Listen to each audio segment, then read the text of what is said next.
Donc s'il y a des questions.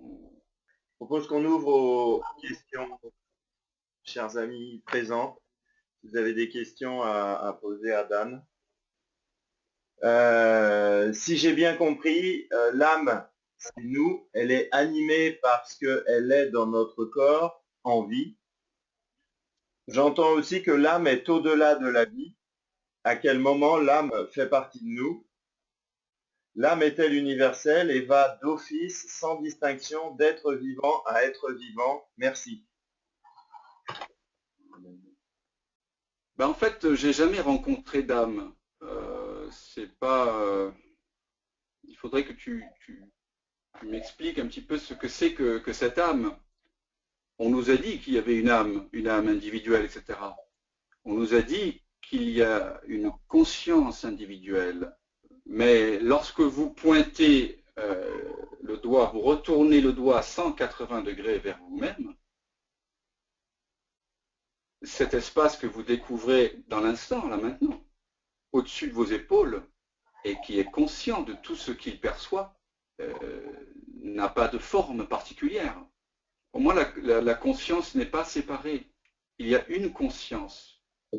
Et c'est la même conscience. Lorsque je réalise ma véritable nature, impersonnelle, infinie et sans âge, je réalise la nature essentielle de toutes les créatures.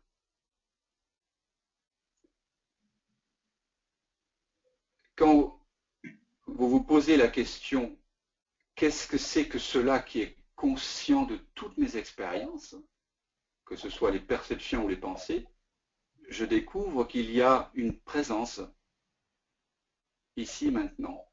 Et chacun peut découvrir qu'il a des pensées, il a des perceptions qui changent d'instant en instant, mais qu'il y a une présence au fond de chacun d'entre nous qui est présente avant, pendant et après les perceptions. Et cette présence est consciente d'être consciente. C'est ça qui est important. Si vous voulez trouver une limite à cette conscience, vous n'en trouvez pas. Pourquoi? Parce que toute limite que vous pourriez imaginer, penser, à laquelle vous pourriez penser, comme une âme par exemple personnelle, elle apparaît très nécessairement au sein de cette conscience toujours présente. Donc vous découvrez que la nature même de cela qui est conscient en vous maintenant n'a pas de limite. Ça n'a pas de forme et ça n'a pas de limite. Donc à partir de là, c'est cela qui est essentiel. Donc s'il existe des âmes individuelles liées au corps mental que je suis et que tu es, c'est possible, moi je ne l'ai pas rencontré cette âme. Mais en tout cas, si elle t'apparaît, elle apparaît nécessairement au sein de cela qui en est conscient. Et cela qui est conscient est sans limite. Et cela qui en est conscient est sans forme. Et cela qui en est conscient n'a ni commencement ni fin. Parce que si tu voulais trouver un commencement à cela qui est conscient, il faudrait que tu sois conscient de ta propre naissance. Donc cela qui est conscient ne commence pas, ne finit pas. Donc ta véritable nature, au-delà du corps, au-delà des âmes, au-delà de tous les états intermédiaires et subtils qu'on peut imaginer, c'est cette conscience sans forme et sans limite. Et c'est cela que je partage ici. C'est découvrir qui nous sommes vraiment, vraiment. C'est pas une énième couche. C'est pas un être plus subtil. Non, c'est l'être lui-même. C'est ça vers quoi on pointe. Quand on cherche une âme individuelle, dans l'investigation directe, sincère, honnête, on ne la trouve pas. De la même façon que vous ne trouvez pas de penseur, il n'y a pas de marionnettiste là tirant les fils de vos pensées. Vous ne le trouvez pas, le penseur. Ce n'est qu'une autre pensée. Pour ça, il faut vraiment prendre le temps d'investiguer. C'est une investigation Et cette investigation-là ne peut pas se faire sur le fondement de nos croyances, de ce qu'on nous a dit, etc. C'est vrai que dans notre culture, on parle beaucoup d'âme, mais dans l'expérience directe, lorsque vous cessez de faire confiance à la pensée, à la mémoire et au passé, mais faire une expérience directe, vous ne trouvez pas quelque chose qui soit de l'ordre d'une âme. Vous ne trouvez pas quelque chose de limité.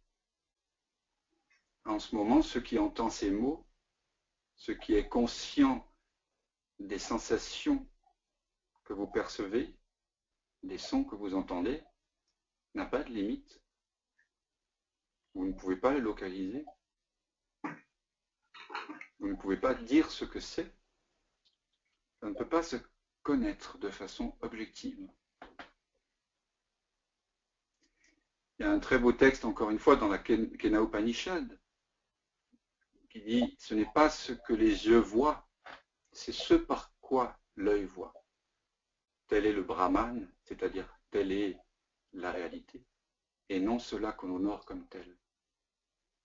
C'est ce par quoi on voit, pas ce qu'on voit. Donc même si tu vois une âme, si tu vois des esprits, si tu vois, bien sûr, on peut voir toutes sortes de choses. Je n'ai pas forcément ta sensibilité, et il y a certains êtres qui perçoivent peut-être des choses très subtiles que moi je ne perçois pas. Toujours est-il qu'ici, nous tentons de découvrir cela qui est à la source de toute perception. Et nous découvrons que c'est cela que nous sommes. Et c'est pas séparé, c'est pas limité à un corps ou à une, c'est pas personnel. Peut-être ça te demandera un retournement, oui. De te demander vraiment qu'est-ce que c'est que cela qui est conscient de l'âme. Voilà. D'aller plus loin dans ton investigation encore. Merci pour ta question.